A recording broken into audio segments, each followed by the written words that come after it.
wabarakatuh. Selamat sore Ibu. Baik, perkenalkan kami dari mahasiswa Pendidikan IPM UNES. Tujuan kami untuk menemui Ibu adalah untuk memenuhi salah satu tugas mata kuliah kewirausahaan kami yang diobrol oleh Ibu Profesor Susilo Bambang. Nah, untuk wawancara ini tujuannya adalah untuk memperdalam pengetahuan kami sekaligus studi kasus dengan usaha yang sudah kami alami. Kami di sini terdiri dari 5 orang, dan untuk hari ini kami akan mengutamakan terkait topik analisis SWOT. Nah, oleh karena itu kita bisa mulai sekarang. Baik Ibu, sebelumnya apakah boleh memperkenalkan diri terlebih dahulu? Boleh. Nama saya Widya Ambarsari, umur 37 tahun, asal dari Semarang. Baik, terima kasih Ibu. Bisa dipanggil Ibu Sari ya? Iya, baik. Untuk pertanyaan pertama Bu, untuk apakah kamu boleh tahu untuk usaha yang sedang Ibu jalankan sekarang? Ya, boleh. Saya tahun berapa ya? 3 tahun yang lalu ikut bergabung dengan UNES dalam mendirikan kantin, ikut kerjasama di kantin. Alhamdulillah ya sudah berjalan 3 tahun ini. Ya. Untuk proses bergabungnya itu apakah harus memenuhi syarat-syarat tertentu atau tidak, atau bagaimana? Kita harus sewa. Sewa. Jadi kita harus sewa, harus nanti ketemu dengan pihak UNES, ada tanda tangan, ada perjanjian, terus sewa. Dia mengatakan bahwa saya ikut kerjasama sewa di kantin UNES. Untuk lama perjanjiannya itu berapa tahun Bu? Perjanjiannya itu 1 tahun sekali. 1 tahun sekali. Jadi 1 tahun sekali.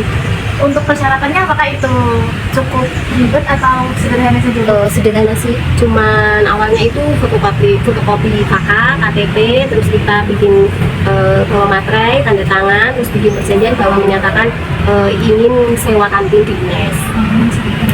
Baik, kalau boleh tahu bagaimana Kak Ibu bisa tiba-tiba ide terus buka kantin di UNES itu awalnya seperti apa?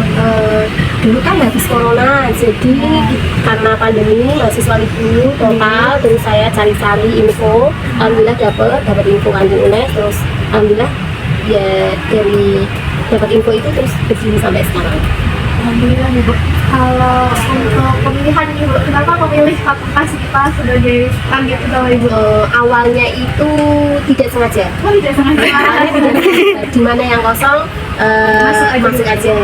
Terus jadi alhamdulillah yang kebetulan yang kosong MIPA. Waktu itu sudah kosong dari corona, bahkan sebelum corona kosong kayaknya.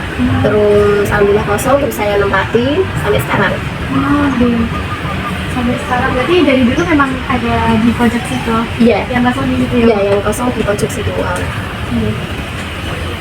Oke Ibu, aku izin bertanya terkait dengan usaha kantin Ibu. Menurut Ibu sendiri nih, apa sih keunggulan kantin Ibu dibandingkan dengan kantin-kantin lainnya? Kalau saya itu awalnya tidak ada basic masak, tidak suka masak. Cuman karena saya ikut saudara, jadi terus suami kan orang tidak suka masakan manis, jadi saya mempertahankan masak buat sendiri. Awalnya ya kayak kita masak buat sendiri, belajar terus lihat-lihat buku, lihat-lihat kalau saudara masak gitu, kita contoh terus alhamdulillah sampai sekarang. Selanjutnya kan Ibu kan masak makanan ini yang rumahan gitu ya Bu. Nah itu apa aja sih menu-menu favorit yang biasanya dibeli oleh mahasiswa maupun dari dosen gitu Bu? Kalau dari dosen itu paling suka ikan pindang. Ikan pindang di Batu. Kalau dari mahasiswa itu hampir semua mahasiswa suka.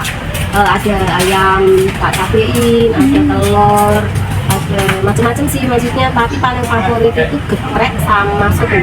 Soto itu terfavorit. Iya juga Bu. Jadi karena makanan-makannya itu jadi ibunya warungnya ramai gitu ya Bu. Nah, itu menurut Ibu apa aja sih faktor yang menyebabkan ramainya kantin Ibu gitu? Kuncinya itu kita ramah, ramah, sopan, terus mempertahankan cita rasa. Jadi gimana caranya masakan itu tetap stay dari awal sampai hari ini, sampai seterusnya itu kita mempertahankan itu, insya Allah bisa lanjut.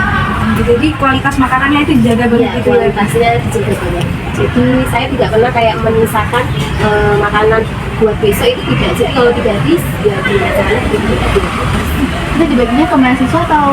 Biasanya kalau kuliah kelihatan banyak banget kan. Waktu awal-awal itu kan belum seramai sekarang ya. Jadi saya nunggu sampai sore, kalau jam segini itu suka saya bagi terus kalau jadi ya niatnya cuma sedekah. Jadi alhamdulillah nanti Allah yang menentukan rezekinya. Jadi pas mereka gitu ya. Nah, selanjutnya aku izin tanya ya Bu, kira-kira selama Ibu di kantin itu apa tantangan terbesar Ibu gitu? Kalau awal itu tantangannya itu menarik pembeli awal itu dan mempertahankan cita rasa. Jadi gimana caranya, kita kan punya apa ya, kayak mempertahankan rasa itu loh. Gimana caranya itu tetap stay, tetap enak, dan mahasiswa itu tertarik gitu. Tantangannya itu mempertahankan rasa itu. Jadi tantangan terbesar Ibu itu mempertahankan cita rasanya. Ya, selanjutnya aku izin tanya, apakah ada keterbatasan tenaga kerja atau bahan baku? Kalau tenaga kerja sih alhamdulillah saat ini kalau pas rame banget butuh orang memang.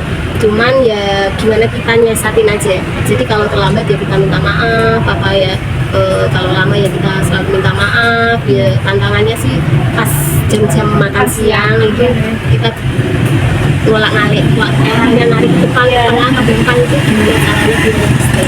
Tapi aman kan? Alhamdulillah aman saat ini. Selanjutnya apa kira-kira apa ada kritik atau keluhan nih dari pembeli? Saya suka bertanya kalau sama mahasiswa itu, rajin bertanya enak enggak, keasinan enggak, rasanya seperti apa, itu rajin bertanya karena ketakutan terbesar pedagang itu emang dirasa. Jadi gimana caranya rasa itu tidak berubah, jadi gimana caranya pembeli itu puas menikmati masakan dan dia merasa senang jadi pembeli. Jadi kita puas melayaninya. Selanjutnya kan tadi pas jam-jam makan siang kan selalu ramai ya Bu, kan kadang kewalahan. Nah itu gimana sih Bu cara menanganinya, kan kata Ibu dibagi-bagi itu gimana sih kok bisa kebagi gitu loh Bu? Biasanya saya narik bayi di rumah buat jam-jam siang, jadi bayi nanti bisa mengantarkan. Kalau tidak bisa tak suka ambil sendiri. Jadi main ambil sendiri. Terus kalau di es itu jadi kan ada rewang buah. Jadi yang satu itu bantuin di es sama suami. Jadi di belakang fokus dengan masakan nasi gorengan. Jadi di depan bayi sama saya, jadi saya khusus bagian pembayaran. Nanti pas longgar baru bagi tugasnya sendiri-sendiri. Tapi pas itu bisa kita tarik. Jadi biar pelayanan itu tidak terlalu lama. Bisa mahasiswa bisa puasan karena istilahnya cuma berapa menit itu biar jadi tidak terlalu lama. Jadi kalau yang Bu saya buru-buru itu jadi saya suruh ambil sendiri.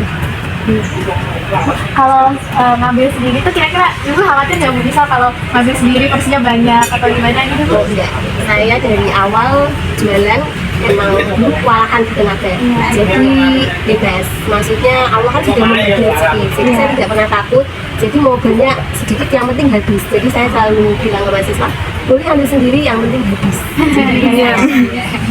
Terus kalau dulu tenaga kerjanya berapa Bu pas awal-awal gitu? Kalau awal-awal nggak ada, jadi saya sama suami aja. Jadi pas kewalahan ya sistemnya kayak prasmanan. Jadi kalau pas kami ya masih suami sendiri. Jadi ya paling kita cari di Bulungan, Soto, jadi terus kita narik karyawan satu, terus narik lagi. Kadang dibantuin sama keliling-keliling. Kalau jam makan siang itu dibantuin alhamdulillah. Terus kalau mungkin nggak Bu kayak dari pegawai-pegawai itu ada miskam gitu Bu atau alhamdulillah kita selalu membangun komunikasi. Jadi kalau apa-apa suka ngomong di depan, jadi nggak ada kayak ngomong di belakang. Jadi bicaranya ya kita kerjanya ya kayak keluarga. Jadi nggak dianggap orang lain, nggak dianggap pegawai juga. Jadi ya keluarga. Jadi saya suruh anggap ya ini milik kalian, milik kita semua. Jadi ya kerjanya biar enak. Kemudian apakah Ibu ada niatan untuk menambah menu lain di kantin? Sebenarnya niatan ada, pengen nambah kayak lontong-lontongan, terus yang nambah menu lagi yang udah tidak keluar, pengen tak keluar lagi. Jadi pengen nambah. Apa ada request dari mahasiswa untuk nambah menu ini? Banyak. Apa? Jadi kayak sambal petai, udang crispy, jamur crispy. Jadi mintanya kayak mie yang kayak mie jumbo, nyemek sama lontong, iya mie nyemek itu sama lontong-lontong.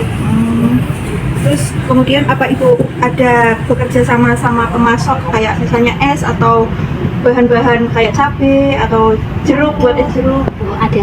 Jadi es batu aku difasilitasin box, pinjamin box. Jadi kita ngambilnya sama orang itu, terus kita sama-sama es batu. Kan ada yang masuk tiap hari, jadi fresh. Jadi kayak ayam, ikan, sejenis yang amis-amis itu tiap hari ada yang masuk. Kalau bahan kayak bawang, cabai? Kalau bawang cabai biasanya saya belanja sendiri. Itu belanjanya per minggu? Per minggu. Berapa biasanya? Biasanya sih 5 kilo, cabai 5 kilo. Iya. Aku izin melanjutkan pertanyaan ya, menindaklanjuti dari beberapa pertanyaan di awal tadi. Nah, di sini saya ingin bertanya terkait ancamannya gitu. Sebagai seorang penjual gitu kan pasti kita ada ancaman untuk usaha kita gitu. Nah, apa sih ancaman untuk usaha ibu gitu? Kalau ancaman itu saya nggak bilang ancaman ya, kekhawatiran mengubah rasa, terus kelamaan. Jadi gimana caranya itu kita cepat, jadi kayak kekhawatiran, jadi takutnya itu rasa, jadi selalu suka bertanya rasanya gimana, masih sama enggak, itu ketakutan tersendiri menghadapi jualan ini itu. Jadi kayak merubah rasa, gimana caranya stay terus, sama kalau nasi habis itu gimana caranya, itu kita khawatirnya di situ, sama es batu habis itu gimana. Ancamannya sih itu sih. Berarti itu dari kayak misalnya harga bahan baku itu naik gitu Bu. Nah, berarti itu termasuk ancaman nggak sih buat ibu? Itu ancaman terbesar sebenarnya, itu ancaman banget. Tapi jualan resiko ya, jadi gimana caranya ya stay, saya tetap rasa itu tidak mengurangi, tapi ya kita kayak mengatur otak aja, mengatur. Nah, kalau untuk ini kan ada juga beberapa itu ya Bu. Tapi lain itu menurut ibu termasuk pesaing nggak sih untuk usaha ibu? Alhamdulillah di hati itu nggak ada. Jadi Allah kan sudah membagi rezeki kita ya. Jadi tidak perlu khawatir karena selama kita mau bergerak, Allah itu sudah membagi rezekinya masing-masing. Jadi kalau saya pribadi nggak tak buat ancaman sih. Jadi kita stay aja dengan jualan kita, gimana kualitasnya, rasanya, pelayanannya, terus sopan santunnya, insya Allah rezekinya tetap Allah tetap mengatur rezeki kita. Terus untuk ini bukan ibu tuh jualannya di lingkungan perkuliahan di mana itu kita pasti ada liburnya antar semester gitu. Nah itu gimana sih ibu untuk menghadapi itu, atau ibu nanti bakal jualan di luar kampus atau gimana gitu? Kalau libur semester saya ikut libur, cuman kayak freelance kalau ikut temen jualan apa gitu saya ikut, terus bantu-bantu apa itu ikut. Terus kalau bulan puasa kan mahasiswa tetap ada di sini kan di kampus, jadi saya sore tetap jualan di lapangan. Terus apa ya, untuk kayak perubahan ekonomi gitu Bu, nanti kayak tiba-tiba kemarin kayak COVID kayak gitu-gitu, apakah ibu itu menganggapnya sebagai ancaman untuk usaha ibu atau gimana? Iya, kalau khawatirannya kan rezeki kita kan tidak beda ya, jadi bukan kayak per bulan dapat, jadi kita gimana caranya per hari itu dapat ya. Ancaman terbesar kalau itu. Jadi buat usaha itu kita gimana caranya menabung. Jadi biar caranya menghadapi ya walaupun berat, tapi ya karena itu kan kayak apa ya, alam, jadi tidak bisa diduga-duga. Jadi kita kayak punya safety sendiri, walaupun ya tidak besar ya setidaknya punya tabungan sedikit-sedikit gitu. Mengatasinya sih seperti itu. Nah untuk kayak kebijakan dari kampus itu ada nggak sih Bu yang mengancam usaha keberlangsungan dari usaha itu? Alhamdulillah sejauh ini tidak. Yang penting kita bayar sewa, terus tanda tangan sewa kantin itu, insya Allah tidak ada ancaman-ancaman sih, alhamdulillah. Semoga tidak ada. Semoga tidak ada. Wah, keren banget pengalaman dan cerita dari ibu ya. Kami mengucapkan terima kasih karena ibu sudah berkenan untuk menjadi narasumber kami untuk tugas mata kuliah kewirausahaan kimia kami. Semoga apa yang telah ibu ceritakan itu dapat bermanfaat untuk kami juga, atau mungkin untuk yang menonton nantinya. Terima kasih. Salaman weh, salaman. Terima kasih.